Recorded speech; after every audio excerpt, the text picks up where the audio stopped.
जय गंगे। हर हर बोलकर ले डुबकी धर ध्यान, हरि चरण अमृत पिए सत्य मोक्ष ही जान। हिंदू पौराणिक मान्यताओं के अनुसार हर साल ज्येष्ठ मास के शुक्ल पक्ष की दशमी को गंगा दशहरा के रूप में मनाया जाता है। माना जाता है कि इस दिन गंगा नदी का धरती पर अवतरण हुआ था। गंगा नदी को धरती पर लाने का श्रेय अयोध्या के इक्ष्वाकु वंश के राजा भागीरथ को जाता है।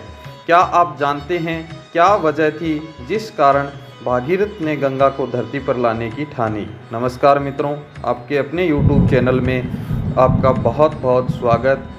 माँ गंगा का बहुत महत्व है। मान्यता है कि माँ गंगा में अस्थि विसर्जन से ही मोक्ष की प्राप्ति होती है और माँ गंगा के जल से पवित्र कुछ भी नहीं है। पौराणिक मान्यताओं के अनुसार राजा भागीरथ ने अपने पूर्वजों को मुक्ति दिलाने के लिए माँ गंगा को धरती पर लाने का प्रयत्न किया। पुरातन काल में सगर नाम के एक राजा हुआ करते थे। उनकी 2 रानियां थीं। एक रानी ने एक पुत्र को जन्म दिया, वहीं दूसरी रानी ने 60,000 पुत्रों को जन्म दिया था। एक बार राजा सगर के अश्वमेध घोड़े को देवराज इंद्र ने पकड़ लिया और उसे कपिल मुनि के आश्रम में बांध दिया। जब राजा सगर को इसकी खबर लगी तो उन्होंने अपने 60,000 पुत्रों को अश्वमेध घोड़े को ढूंढकर लाने को कहा। राजा सगर के 60,000 पुत्र जब आश्रम पहुँचे तो कपिल मुनि ध्यान में लीन थे। सभी ने आश्रम पर हमला कर दिया। कपिल मुनि का ध्यान भंग हो गया और उन्होंने क्रोध में आंखें खोली। उनके तेज से जो अग्नि निकली जिससे जलकर राजा सगर के 60,000 पुत्र भस्म हो गए। बहुत समय तक पुत्रों की खबर ना मिली तो राजा ने अपने पुत्र अंशुमान को ढूंढने भेजा। वह खोजते खोजते कपिल मुनि के आश्रम में पहुंचा। वहां देखकर अंशुमान दंग रह गए। उनके सभी चाचा राख में तब्दील हो गए।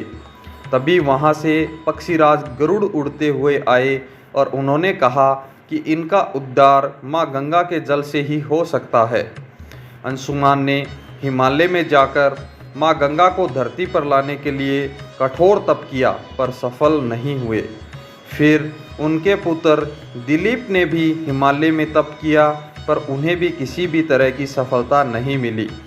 तब उनके पुत्र राजा भागीरथ ने प्रण किया कि वे माँ गंगा को धरती पर लाकर ही रहेंगे। वे हिमालय चले गए और कठोर तपस्या की, जिससे माँ गंगा देवी प्रसन्न हो गई और उन्होंने धरती पर अवतरित होने की हामी भर दी।